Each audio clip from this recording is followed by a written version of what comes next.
o ano era 1922, o dia 13 de fevereiro. Começava ali, no Teatro Municipal de São Paulo, a Semana de Arte Moderna. 100 anos passados, estudiosos e pesquisadores visitam este capítulo da cultura nacional, entendido por muitos como o marco fundador do modernismo brasileiro. Eu converso com Luiz Armando Bagolin, professor e pesquisador do Instituto Brasileiro da USP. Eu sou Estela Mari Saldanha, e o Opinião Pernambuco, você sabe, também é veiculado pela Rádio Universitária FM e pela Rádio Universitária Paulo Freire AM. Professor, muito grata pela sua presença aqui hoje no Pernambuco. Acabei de falar na abertura do programa que, para muitos, a Semana de Arte Moderna é o marco fundador do modernismo brasileiro. E a minha primeira pergunta para o senhor é se foi a Semana de Arte Moderna que fez os modernistas ou se os modernistas fizeram a Semana de Arte Moderna. Bom, é um prazer estar aqui com vocês. Muito obrigado pelo convite. Eu vou responder a sua pergunta talvez de uma forma paradoxal, porque eu acho que é um pouco as duas coisas. Ou seja, é um mito pensar que o modernismo brasileiro ele é fundado, né, ele se origina com a Semana de Arte Moderna em São Paulo em 1922. De fato, é um episódio na nossa história do modernismo. Já havia um grupo, né, de modernistas, primeiro escritores, que depois paulistas, que depois foi se ampliando, né, com a adesão de também escritores do Rio, também de artistas em outras linguagens da pintura, escultura, Anita Malfatti, o Brecheret, mas, ao mesmo tempo, esse evento teve tal repercussão, né, na própria época, teve muito depois também, né, ao longo do tempo foi construído esse mito, mas na própria época teve uma grande repercussão, teve um impacto, e a partir da semana houve muitos desdobramentos, né, outros movimentos se formaram, né, outros manifestos que puderam, então, conjuntamente formar a história do que nós chamamos de modernismo brasileiro. Quais foram ou são, ainda hoje, os pontos nervosos da Semana de Arte Moderna? Quando eu trago isso para o presente, é tentando colocar aí quais são os pontos da Semana de Arte Moderna que não são consenso entre os estudiosos. Bom, eu acho que existem muitos pontos, né? Existem muitas polêmicas. A cada efeméride, ou seja, a cada comemoração deste evento histórico, estes pontos ressurgem. Mas eu gostaria de sublinhar aqui para todos os ouvintes, né, os espectadores, que em 1942, o Mário de Andrade, que foi um dos principais protagonistas, né, tanto na semana quanto depois, na construção dessa nossa história do modernismo brasileiro, de uma arte moderna brasileira, né, de uma cultura nacional, ele fez, no Ministério de Relações Exteriores, uma conferência sobre o movimento modernista, e nesta conferência ele faz um balanço, né, dos 20 anos, das 2 décadas passadas pós-semana. E eu acho que esse é um documento muito importante, ele ainda é muito atual, porque nele o Mário diz que o movimento levantou três pontos principais, né? Primeiro, né, e parece que é o mais importante, o direito, né, conquistado, né, a partir da Semana de Arte Moderna de 22, a permanente pesquisa estética. Isso quer dizer, né, que, né, a partir da semana até hoje, os artistas, nas várias linguagens, eles podem experimentar, eles podem criar, eles têm liberdade de criação, né? Gostem ou não, sejam aceitos ou não, tenham mercado ou não para aquilo que eles fazem, eles têm essa possibilidade de experimentar, né, de não apenas seguir cânones, modelos. Esse é o primeiro ponto. Segundo ponto, o Mário diz, houve, né, com o modernismo, a partir da semana, uma estabilização da consciência nacional, ou seja, dessa ideia de que nós, por mais que somos diferentes, né, eu sou paulistano, vocês estão aí, né, em Pernambuco, nós temos diferenças, o Brasil é enorme, né, tem uma vasta diversidade, mas nós somos um único país e nós temos que ter consciência, né, de nação e temos que nos entender apesar dessas diferenças, né? Ou em virtude dessas diferenças, né? Essa consciência nacional ela é muito rica. E o terceiro e último ponto que o Mário diz que o modernismo trouxe ou deveria trazer uma também permanente atualização da inteligência nacional, né, no campo da arte e da cultura. E, naquele momento, o Mário diz, olha, os dois primeiros princípios nós fomos bem-sucedidos, mas no terceiro ponto, esse da atualização de uma, né, consciência, né, de uma inteligência artística, uma inteligência cultural, nós fracassamos. E o Mário diz isso no contexto do Estado Novo, da ditadura do Getúlio Vargas. Ou seja, como é que é possível a gente ser inteligente, né, como nação, como povo, e estar sob julgo de um regime autoritário? Então, essas reflexões do Mário são, né, muito pertinentes e são atualíssimas, na minha opinião. Essa última, qualquer semelhança com a realidade contemporânea é mera coincidência. Exatamente. Mas professor, olha só, a Semana de Arte Moderna, ela acontece em São Paulo, ela é capitaneada pela elite intelectual e econômica de São Paulo, mas o desejo de vanguarda não estava circunscrito a São Paulo. Aí eu pergunto para o senhor em que outros estados brasileiros, em que outros lugares brasileiros, a arte moderna deu ar da sua graça, e isso até antes mesmo da Semana de 22. Quais são, além de São Paulo, os lugares de referência do modernismo brasileiro? Pois não. Os estudiosos têm vários recortes, têm várias interpretações, mas digamos, a interpretação, né, mais forte hoje, do ponto de vista histórico, chama o que nós chamamos de modernismo, é um processo no Brasil que começa no final do século XIX, em 1870, né, e o marco deflagrador dessa data é a obra do Euclides da Cunha, Os Sertões. E termina em 1970 com a Tropicália, o lançamento da Tropicália. Então, de 1870 a 1970, nós temos 100 anos. E modernismo é o que aconteceu nesses 100 anos. Essa é a hipótese mais corrente. Então, muita coisa aconteceu em muitos lugares do país ao longo dessa data.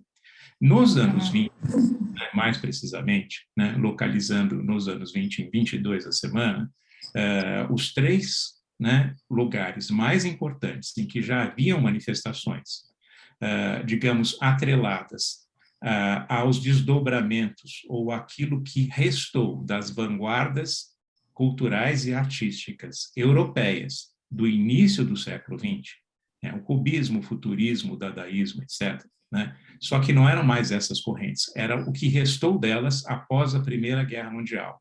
Então, nos anos 20, né, essa ação residual é chamada na Europa de retorno à ordem. É um modernismo de segunda geração, é aquilo que foi herdado dessas vanguardas no século XX.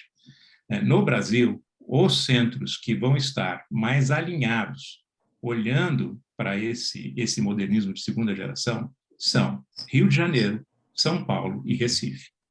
Eu cito, por exemplo, né, Vicente do Rego Monteiro, que em 1920 fez uma individual aí em Recife, né, com uma temática indígena e negra, né, já com um extrato, né, moderno nesse sentido de olhar para essas vanguardas europeias, francesas, sobretudo, né, ou essas pós-vanguardas, né? Ou seja, esse modernismo de segunda geração. E essas obras, né, essa exposição é repetida em São Paulo, ele traz a exposição toda para São Paulo, ele expõe em São Paulo, né, depois de ter estreado isso no Recife. E muitas dessas obras vão participar da Semana de Arte Moderna, né?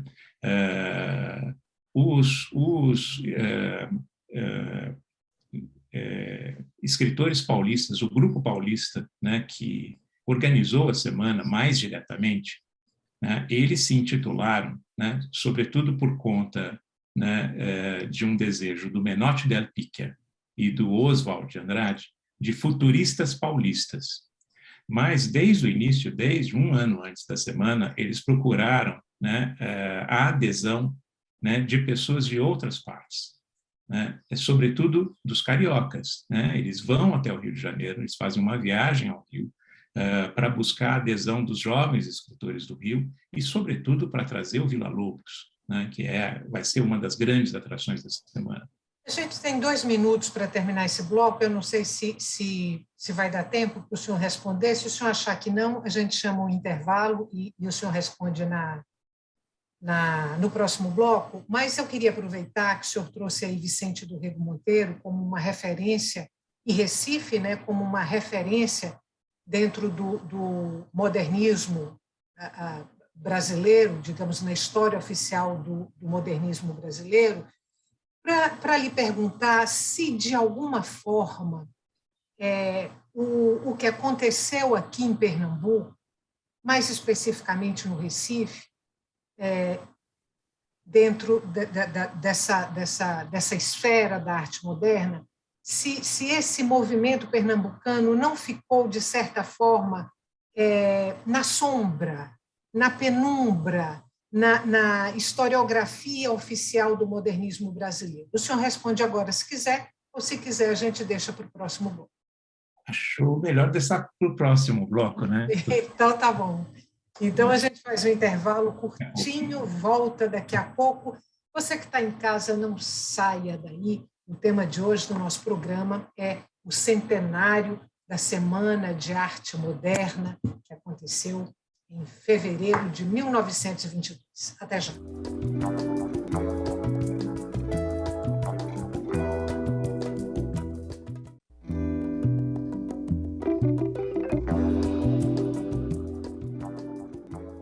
Estamos de volta para o segundo e último bloco do Opinião Pernambuco. O tema de hoje do nosso programa é o centenário da Semana de Arte Moderna. Eu sou Estela Mares e estou conversando com o professor e pesquisador do Instituto Brasileiro da USP, Luiz Armando Bagolin. Professor, deixei uma pergunta no ar, no bloco anterior, que era sobre a participação aí de Pernambuco, a importância de Pernambuco no modernismo brasileiro. A minha pergunta tinha sido exatamente se essa participação não tinha ficado na sombra, na penumbra, na historiografia oficial do movimento modernista. Eu acho que você tem toda a razão, né? Eu acho que na sua pergunta já há uma afirmação e eu concordo com ela. Ficou na penumbra, sim, mas não só o Recife, outras regiões do país ficaram à margem, né?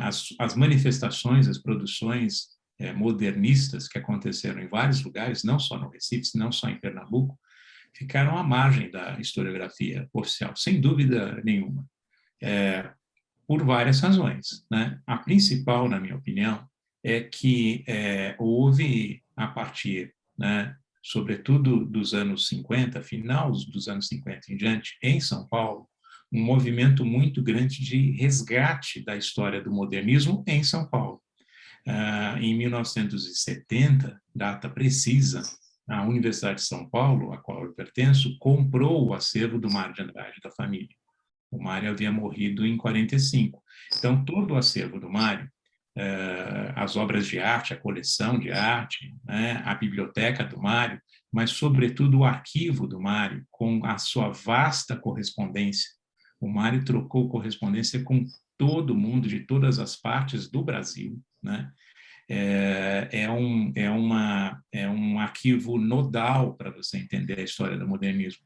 Esse arquivo vieram para a universidade e fomentaram, a partir do início da década de 1970, muitas pesquisas, muitos mestrados, muitos doutorados em torno, né, dessa herança modernista. Não teve nenhum outro lugar do país, infelizmente, que foram feitas tantas pesquisas acadêmicas da história do nosso modernismo quanto em São Paulo. Então, essa não é a única razão, é uma das razões, né? Mas a gente tem que lembrar também, né, que a partir da década de 50, sobretudo, né, mas isso foi corroborado em 70, né, sob plena ditadura militar, o desenvolvimentismo, quer dizer, a pujança industrial de São Paulo, né, a pujança econômica de São Paulo. Então, assim, quem tem o dinheiro, né, dito de uma maneira mais simples, né, mais a grosso modo, quem tem o dinheiro, quem tem o capital, tem o direito de escrever a sua história oficial, né? Então, há uma pouca representatividade do que aconteceu nos outros lugares. Eu sempre costumo dizer, como historiador, como professor, que a história do nosso modernismo, mas não só sobre o nosso modernismo, está em aberto. A história do Brasil está permanentemente em aberto. E é um trabalho para as, né, jovens gerações, para as futuras gerações fazerem justiça, né, a esses equívocos, né, ou a essa desproporcionalidade. Eu vou pedir para o senhor falar um pouquinho, se possível, sobre o embate. Houve um embate, não houve, entre Mário de Andrade, que é uma das principais referências aí do modernismo, e Gilberto Freire. Que embate foi esse e em que bases, em que circunstâncias? Houve um embate, né? Mas eu acho que o Mário, a partir do final dos anos 20, ele começa a se interessar, né, por aquilo que nós chamamos hoje de Brasil profundo, o Brasil incógnito. Ele faz as suas primeiras viagens à região amazônica em 27, e a partir das anotações e dos pequenos artigos que ele vai mandando para o Rio de Janeiro, para o Diário Nacional, né, ele chama a reunião desses artigos, ele faz fotos também, ele fotografa, né, ele manda a anotação, o comentário e manda uma foto, ou algumas fotos. Ele chama esse trabalho de O Turista Aprendiz. E, a partir de 28, publica Macunaíma, né? 28, né? Tem também o lançamento do Manifesto dos Antropófagos, né? Vem Antropofagia, e começa a haver um interesse, né, cada vez maior do Mário de Andrade em estudar esse Brasil do conjunto das culturas originárias, das etnias, né, das várias línguas, de uma forma cada vez mais científica, por assim dizer, né? A partir de 35, né, o Mário se torna chefe do Departamento de Cultura da cidade de São Paulo e ele funda, né, dentro do Departamento de Cultura, uma missão, né, e um serviço de etnologia e folclore. Quer dizer, ele começa a usar os instrumentos, né, que eram muito recentes naquela época para eles, né, a etnologia, a antropologia, como instrumentos de investigação da cultura tradicional, isso que comumente a gente chama de folclore, né? Então, assim, ele não acha que as pesquisas feitas, né, por sociólogos, ele recebe, por exemplo, o Lévi-Strauss em São Paulo, em 35, o Lévi-Strauss e a esposa fica em São Paulo, neste departamento de estudos folclóricos criados pelo Mário, e vai para o Xingu estudar os bororos, né? O Mário não acha que deva haver uma exploração, digamos, né, das raízes do Brasil, do nosso passado colonial. Ele não deve ser exposto apenas como um motivo de consideração científica, seja antropológica, seja sociológica. Essas ciências devem ser instrumentos no sentido de fazer com que o Brasil seja reconhecido pelos brasileiros, né? Me parece que é daí né, que vem uma série de, não desentendimentos, mas de dissenso, né, entre o Mário e outras pessoas, inclusive o Gilberto Freire, mas não só o Gilberto Freire, né? Em parte, essa é a motivação também de afastamento e depois desligamento, né, de desfazimento da amizade entre o Mário e o Oswald. Né? O Mário, entre as razões pessoais, né, o Oswald fazia a chacota da sexualidade do Mário de Andrade, todo mundo sabe disso, né? Mas a razão de fundo é que o Mário não aceitava, né, que a antropofagia fizesse apenas uma apropriação de caráter estético dessas tradições, né, da cultura indígena, por exemplo, né, da fala, né, dos dialetos indígenas, para depois fazer blague disso, né, para fazer piada disso, né, para fazer um produto estético voltado para o branco. Eu queria pegar esse gancho aí de Mário de Andrade e o sociólogo Gilberto Freire, sociólogo, escritor Gilberto Freire. A semana foi em 22. Em 26, salvo engano, vem o Manifesto Regionalista e era aí um movimento dentro do modernismo no Recife, liderado por Gilberto Freire. Quantas gerações, e aí estou me referindo mais à literatura, quantas gerações de escritores foram se fazendo sucessivamente nesse arco modernista, a partir de 22? Bom, 22, é preciso a gente lembrar que não havia uma preocupação em 22, nessa agremiação que foi formada, né, para fazer os festivais da semana, não havia uma preocupação ainda de fundo nacionalista, ou seja, se fazer uma literatura, uma pintura, etc., com identidade brasileira. Como você bem apontou, essa preocupação começa a surgir e a ficar cada vez mais forte a partir de meados da década de 20. Né? Então, em 23, o Mário de Andrade de São Paulo fala do matavirgismo. Em 24, o Oswald publica no Correio da Manhã o Manifesto Pau-Brasil. O livro Pau-Brasil é publicado em 25. Em 26, o Regionalismo, de Gilberto Freire, e assim por diante. Mas, digamos, uma arte moderna, né, dentro da qual o elemento regional, né, e a identidade brasileira é buscada, é experimentada, isso se torna cada vez mais forte nas gerações que vão surgir na década de 30 e 40, sobretudo. Uhum. Né? E aí a gente lembra, por exemplo, Graciliano Ramos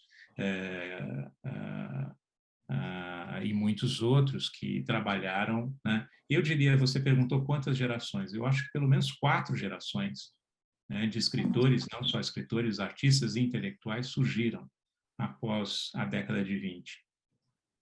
Bom, 3 minutos, eu vou deixar 2 perguntas aqui, 2 pontos, na verdade, uma pergunta e um outro ponto para o senhor falar, para a gente fechar essa entrevista. A pergunta é: a gente tem aí o modernismo na literatura, nas artes plásticas, tem na música, na arquitetura. Eu gostaria de saber se o modernismo, se ele reverbera nessas plataformas com a mesma intensidade e de forma concomitante. E o outro ponto, aí sim, para a gente fechar, o senhor é um dos curadores, né, de uma mostra que pode ser vista em São Paulo, acho que até maio, Era uma Sim. Vez Moderno, né? Isso. Se não me Sim. engano, é esse o título da mostra. Aí eu queria que o senhor falasse também um pouquinho sobre o acervo e a proposta dessa mostra, da qual o senhor é um dos curadores. Bom, vamos lá. Primeira pergunta.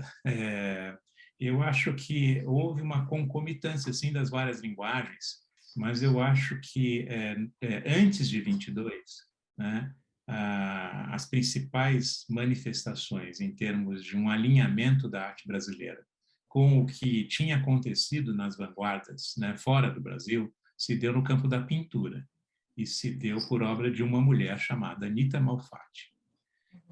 Depois, ao longo da década de 20, a gente vai ter a literatura sobre tudo, né? O Paulicéia Desvairada do Mário, né, marca um ponto de inflexão, o Manuel Bandeira, pernambucano, né? E a troca de correspondência entre os dois, Manuel Bandeira e Mário de Andrade, é muito importante, porque justamente fala desses outros escritores, desse outro universo, né? Então, a literatura, sobretudo, se desenvolve a partir da década de 20, uma literatura modernista, muito experimental.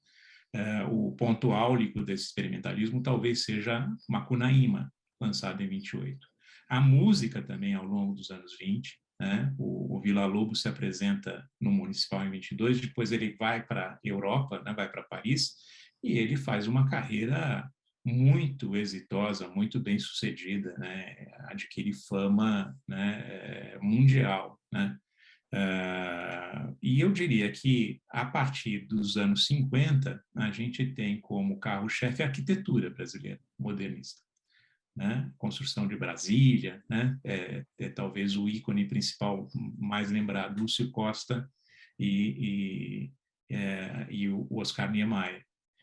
Quanto à exposição, porque nosso tempo aqui está acabando, Era uma vez o moderno, ela é feita, é um recorte histórico, né, desse período, feito majoritariamente com o acervo do Instituto de Estudos Brasileiros, lá de onde eu sou professor. Esse acervo é onde foi depositado o acervo do Mário de Andrade, mas também do Graciliano Ramos, do Guimarães Rosa, de muitos outros intelectuais e artistas e escritores brasileiros. Então, nós temos o acervo reunindo todos esses nomes, o maior acervo sobre modernismo brasileiro no mundo, ele é referencial. Só do Mário de Andrade são mais de 30 mil itens. E aí a gente trouxe uma pequena fração disso para a exposição. São 400 itens, entre obras de arte e documentos, abordando o modernismo no Brasil de 1910 a 1944. Professor, acabou, infelizmente. Muito obrigada mais uma vez pela sua participação no Opinião Pernambuco e até uma próxima oportunidade. Eu que agradeço. Muito obrigado. Fiquem bem.